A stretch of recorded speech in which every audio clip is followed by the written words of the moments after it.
යේසු පිහිටයි.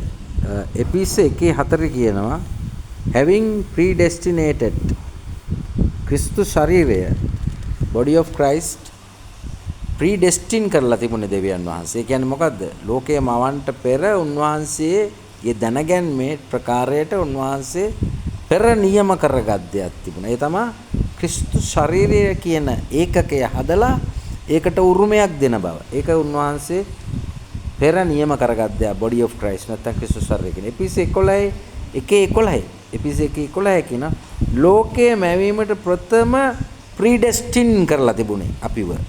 ඒ කියන්නේ ලෝකයේ මවන්නත් ඉස්සලා උන්වහන්සේගේ හිතේ තිබිච්ච දෙයක් තමයි මේ body of Christ, මේ අන්‍ය ජාතික සියලුම සෙනග අභිරහසේ එකතු වෙන සෙනග ඒකකයක් ලෙස ක්‍රිස්තු ශරීරයට සමාන කරලා ඔවුන්ව ස්වර්ග ස්ථාන වලට ගෙනියලා ස්වර්ගයේ ක්‍රිස්තුස් වහන්සේ සමග හිඳවනවා කියන එක මේ ඊයේ පෙර දාපු කතාවක් නෙමේ.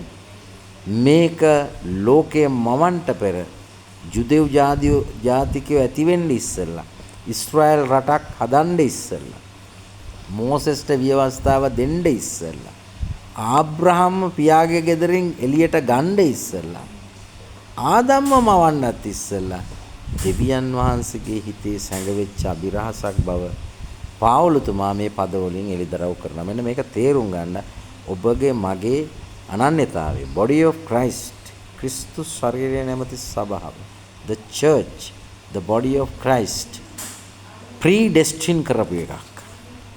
ඒක දෙවියන් වහන්සේගේ හදවතේ තිබුණා. මේක එළිදරව් කෙරුවේ පාවුලතුමාට. පාවුලතුමා ක්‍රියා 9න් පස්සේ. තේරුම් ගන්න. ඔබ සියලු දෙනාට ජෙසුස්